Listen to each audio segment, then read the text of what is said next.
Daugiamečių pievų atkūrimas opi ūkininkų problema, tačiau šiemet pasėlius deklaravusiems Lietuvos ūkininkams daugiamečių pievų atkurti nereikės. Daugiamečių pievų atkūrimo poreikis atsirado po to, kai 2018 metais įimamas referencinis laikotarpis ir buvo sumažinta daugiamečių pievų ir ganyklų plotai Lietuvoje daugiau negu 5%, kaip yra įsipareigojęs ir Lietuva stojant į ES jų nemažinti.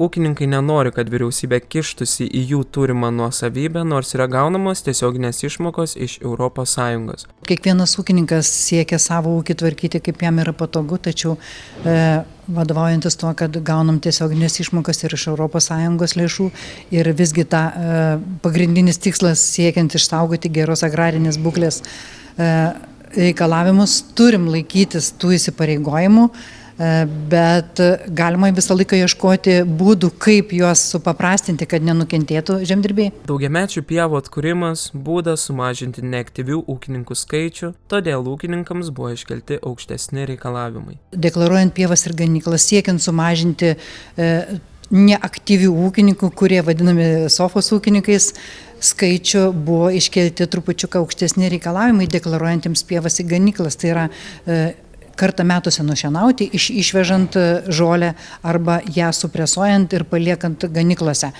Šitą įgyvendinant tą priemonę neatsipirko gautos išmokos dydis įgyvendinant tų reikalavimų, todėl situacija tokia pasidarė, kad daug pievų ir liko nedeklaruota, tie, kurie neužsiėmė aktyvę žemės ūkio veikla. Žemės ūkio skyriaus vedėja Zina Bakanienė tikisi, kad šiemet ūkininkai atsakingai atsižvelgs į savo turimų žemės plotų deklaravimą. Visiems reikėtų labai atidžiai pasižiūrėti, deklaruojant iš tikrųjų, kadangi ir sumažėjo reikalavimai, nebėra priimto reikalavimo išvežti nupjautą žolę, dabar galima ją smulkinti ir tiesiog palikti ganykloje, tai tikimės, kad šiais metais visi labai atidžiai atsižvelgsit į turimus žemės sklypus ir deklaruos tas pievas, kurias anksčiau nebeapsimokėdavo ūkininkui deklaruoti. Nustatyta 5% daugiamečių pievų pokyčio riba 2018 metais išlieka galioti, todėl ateityje svarbu laikytis įsipareigojimų dėl pievų išlaikymo.